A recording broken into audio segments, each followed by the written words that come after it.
vamos a hablar sobre algo así comprimido, sobre cómo creíamos con respecto a la naturaleza de Cristo, el adventismo desde sus inicios.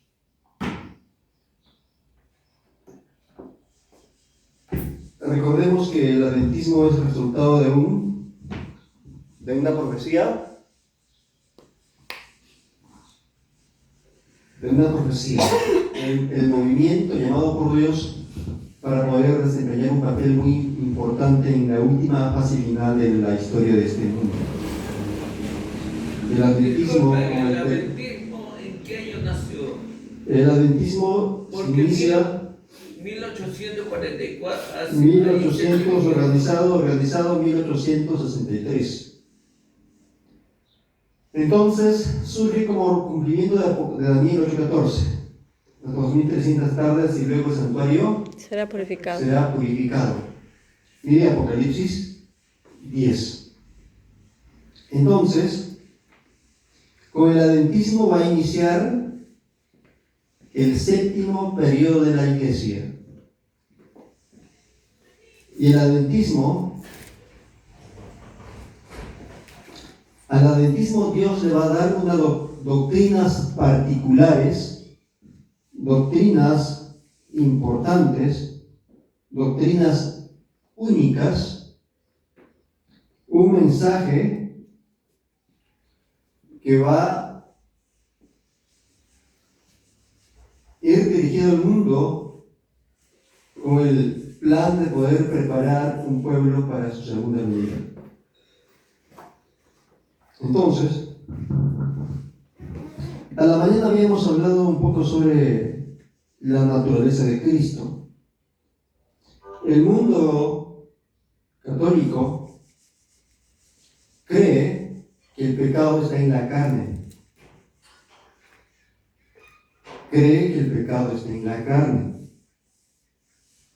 Esa es doctrina católica, apostólica y romana.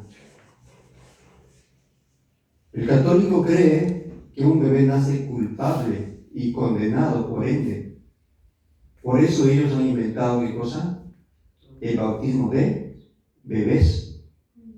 Esa es la razón, para quitarle la culpa que trae. Ahora, para el mundo católico, la intimidad entre la pareja es pecado. Por eso ellos dicen que ellos inventaron la doctrina de la perpetua virginidad de María. En otras palabras, ellos dicen que María era diferente. María no tenía pecado en su carne. Y gracias a que María no tenía pecado en su carne, entonces pudo dar a luz un hijo que no tenía carne con pecado. Ellos dicen que María siempre murió virgen, porque el tener relaciones maritales o coitales con José lo convertiría en pecadora. Cuando la Biblia dice lo contrario. La Biblia dice en Mateo 1, el versículo 21, si mal no recuerdo, donde dice: y no la conoció hasta que dio a luz. Eso significa que después que dio a luz, José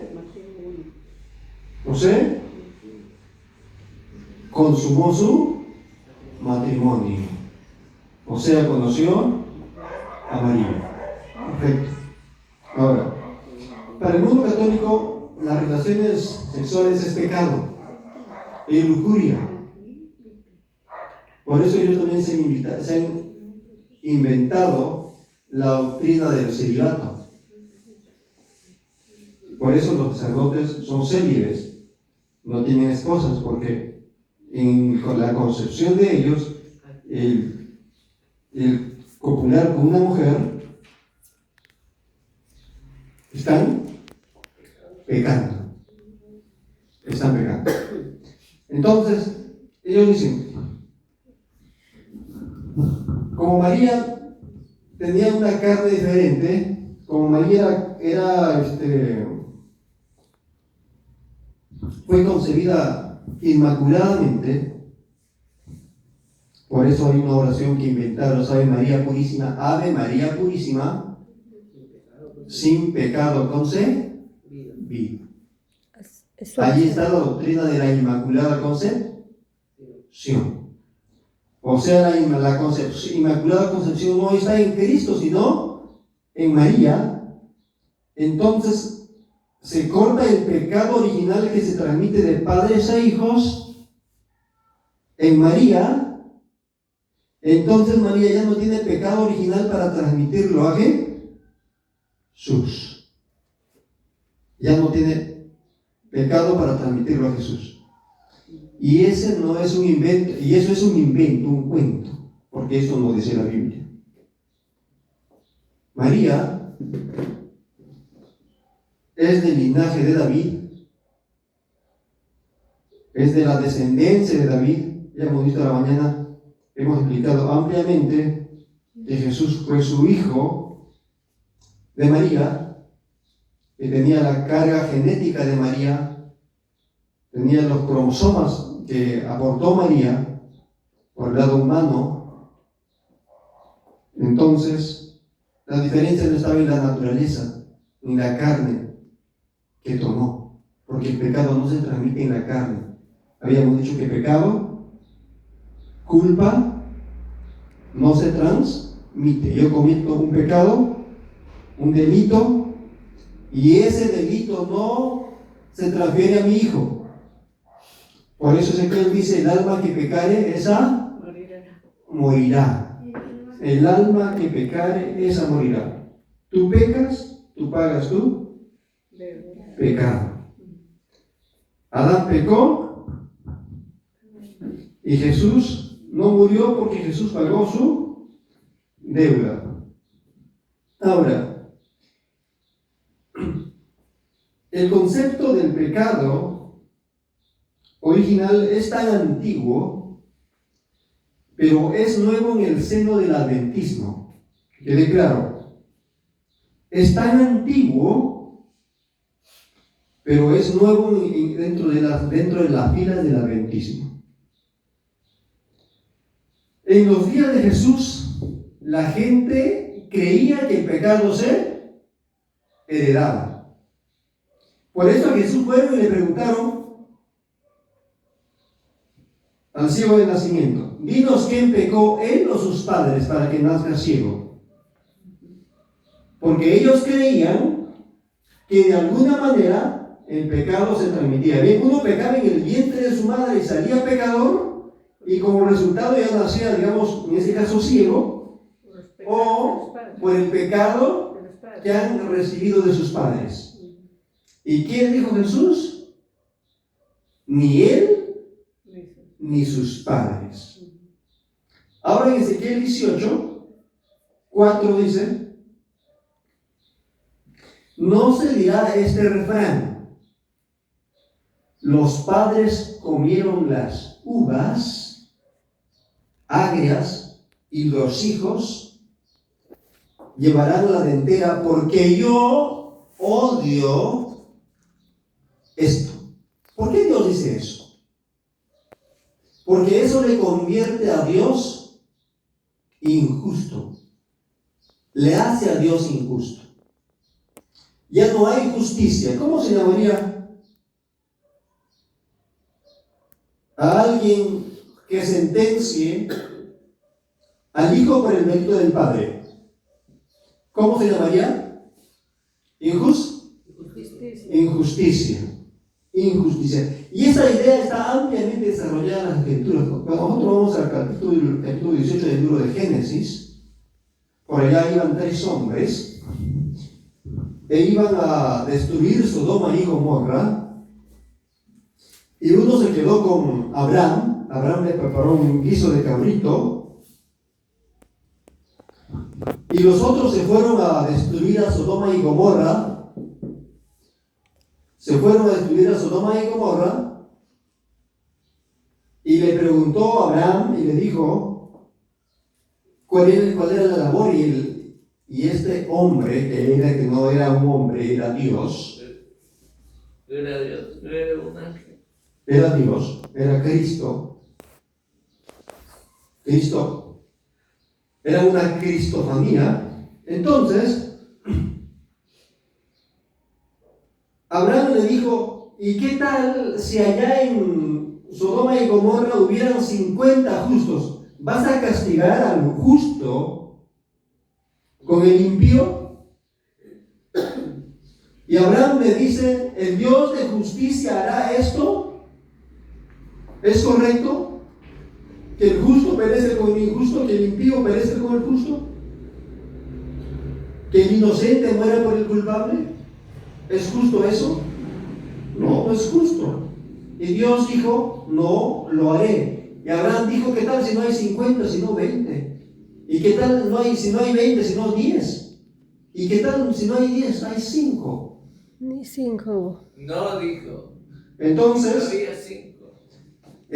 mis hermanos, desde el inicio, la Biblia demuestra que el pecado no se transmite.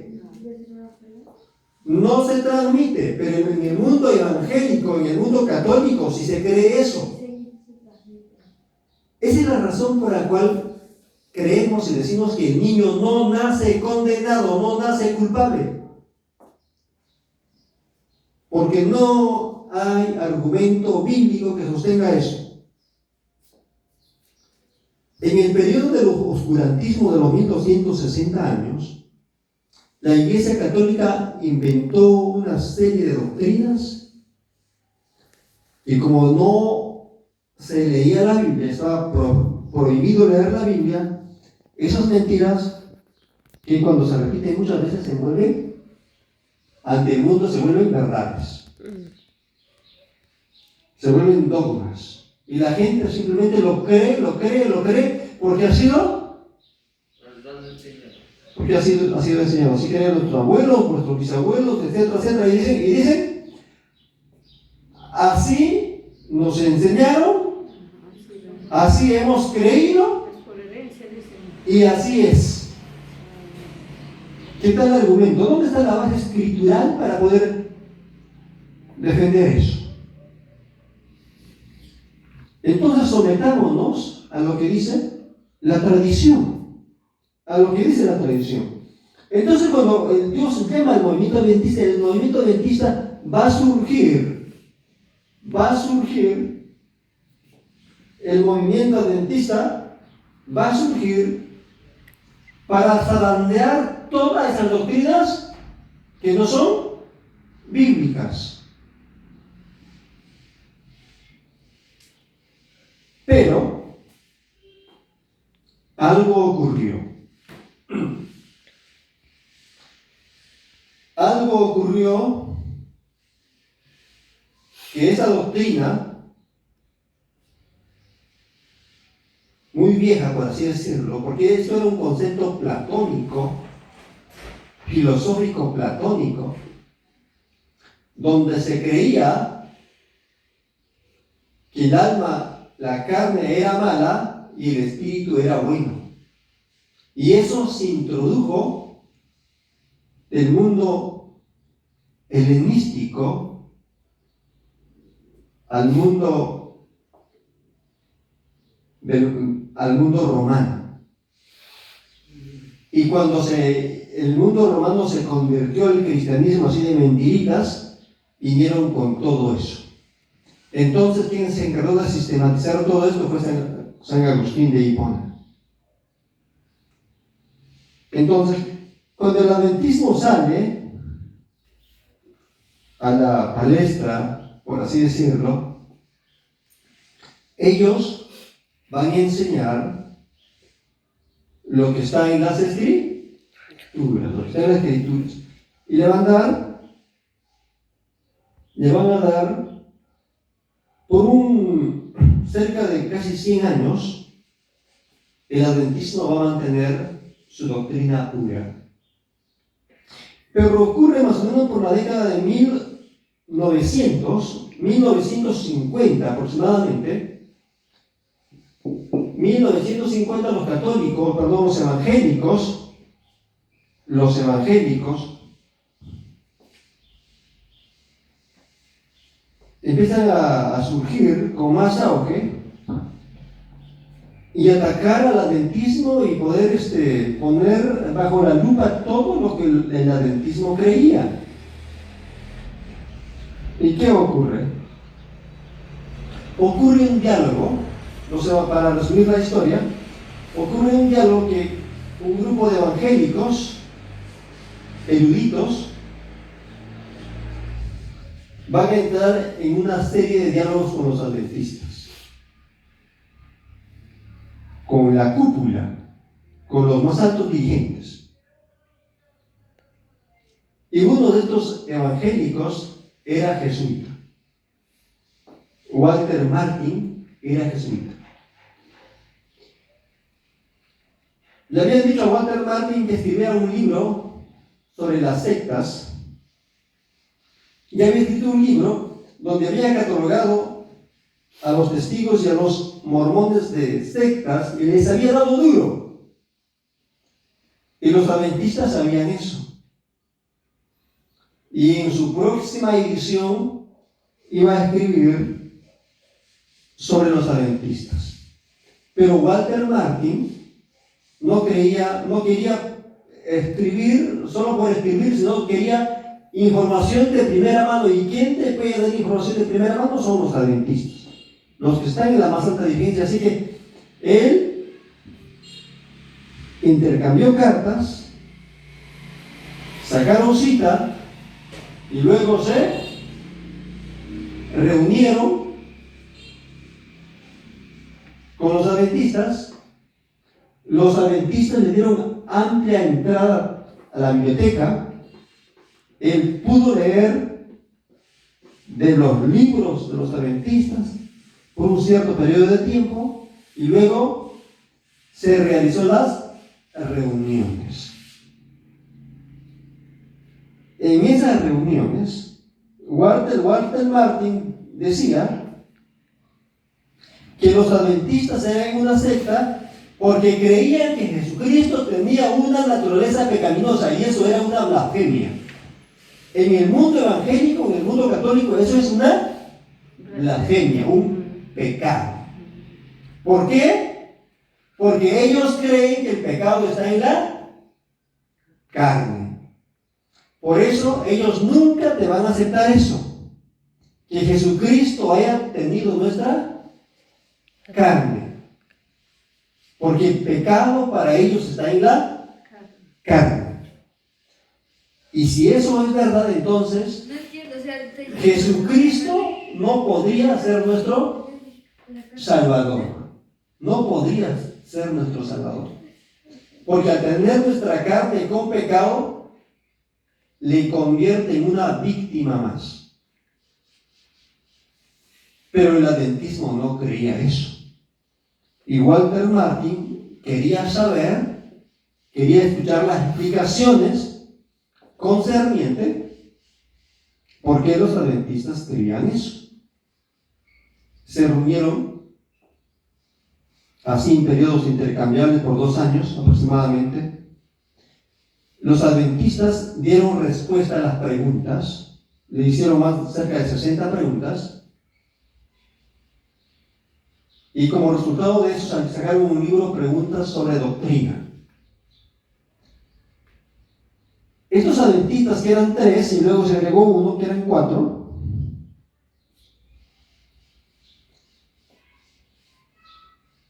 le mintieron a los evangélicos. Triste, pero le mintieron. ¿Y quién dice eso? Lo dice un adventista, un historiador. Dice que les mintieron. ¿Por qué? Porque les dijeron: nosotros los adventistas no creemos que Jesucristo tomó naturaleza pecaminosa. Pero como Walter Martin había leído en los libros de las bibliotecas que estaban en los estantes de la biblioteca de la Conferencia General, ¿Dijeron? Acá está. Libro tal, página tal, dice esto. El libro tal, página tal, dice esto. El libro tal, página tal, dice esto. Los evangélicos estaban dando cuenta que los adventistas les estaban engañando. En ese tema. Pero los adventistas tenían otra respuesta. Y le dijeron, hay un cierto número pequeño que son lunáticos que creen eso. Pero la iglesia, en su gran mayoría, no cree eso. Entonces los evangélicos le creyeron. Y como resultado de eso, dijeron que los adventistas ya no eran sectas, y no eran un grupo de cristianos, y ya no los pusieron en su libro de sectas. Eso consiguieron los adventistas al negar lo que creían el adventismo. Y eso ocurrió en el año 1957. 1957. Van a ser, al 2007, son 50 años, ya van a ser 70 años aproximadamente que ocurrió eso. Así que la doctrina de que Jesús no tenía nuestra naturaleza caída en el adventismo es nuevo a partir de 1957 adelante. Se escribió un libro titulado Preguntas sobre Doctrina, y ese libro vino a ser el libro de texto en el movimiento adventista en todos los niveles académicos.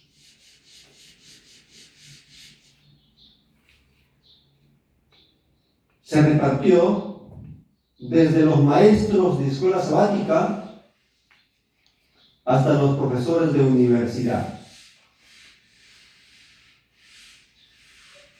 Y la gente posteriormente a eso, cuando entró al adventismo, se encontró con preguntas sobre doctrina y creyó que todo lo que decía preguntas sobre doctrina era verdad.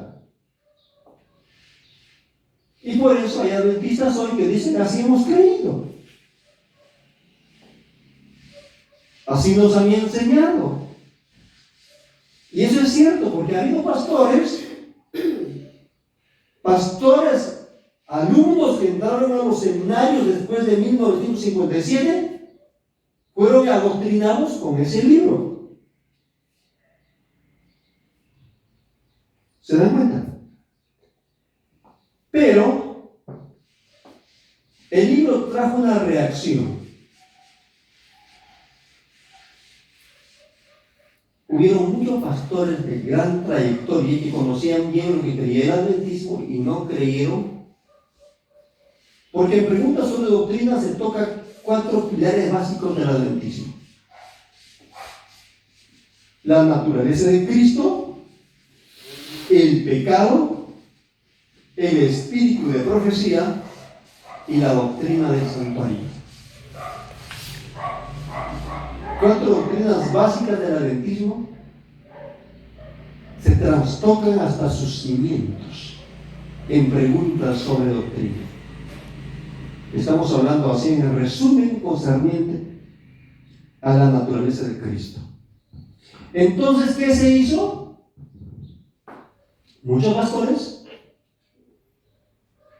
empezaron a estudiar qué había creído el adventismo desde el año 1950 hasta 1957. Y hay abundancia literatura. Abundancia evidencia de que Cristo, de que los adventistas antes de 1950 creían que Jesucristo tenía una naturaleza humana caída. Y yo voy a leer un par de citas nada más, porque el tiempo se va.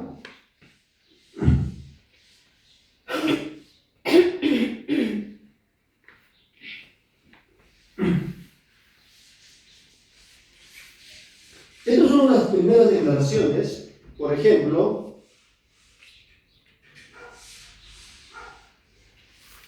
mira, esto está en un libro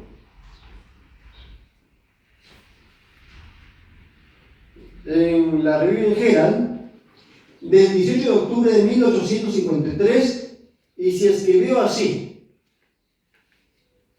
Jesucristo tomó sobre su naturaleza divina, dice, tomó sobre él la simiente de Abraham.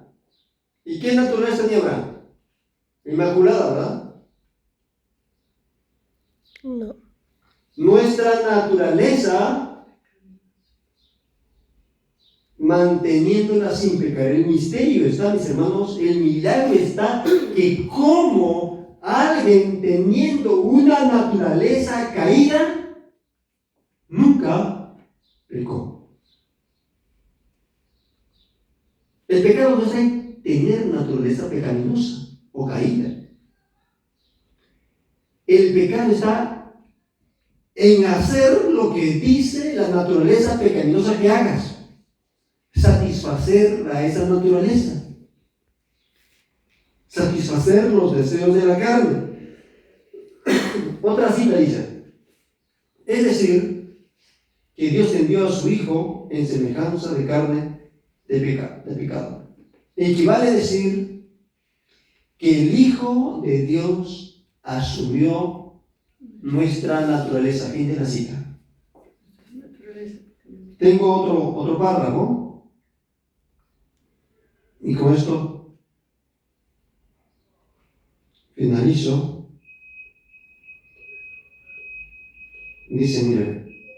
Dice, de igual manera en que en Aarón y sus hijos tomó sobre sí la carne y la sangre, la simiente de Abraham fue tentado en todo según nuestra semejanza, pero sin pecado. Fue perfeccionado mediante aflicciones y hecho en todo semejante a sus hermanos. Y a la mañana explicamos qué significa semejante. Pero sin pecado. Hecho en todo semejante a sus hermanos, para venir a ser compasivo y fiel sumo sacerdote ante Dios y para expiar el pecado del pueblo. Tomó sobre él la naturaleza de la posteridad de Abraham. Fin de la cita. Hermanos, así que eso es lo que el adventismo ha creído. Hoy en día, el adventismo, el 98% en el mundo, ha abrazado la doctrina evangélica posterior a 1957. ¿A quién le vamos a creer? ¿Lo que se creó antes de 1957 o después? Yo me quedo con lo antes. ¿Por qué con lo antes? Sendas antiguas. Porque antes de 1957, desde 1957 a 1850, el adventismo tenía profeta. El adventismo tenía profeta. Y el profeta, o el don de profecía, es los ojos de la iglesia. Posteriormente, no. Dios bendiga su palabra. Invito a la iglesia a poder hacer un análisis profundo de la historia. ver qué se creía y qué se cree hoy. Amén.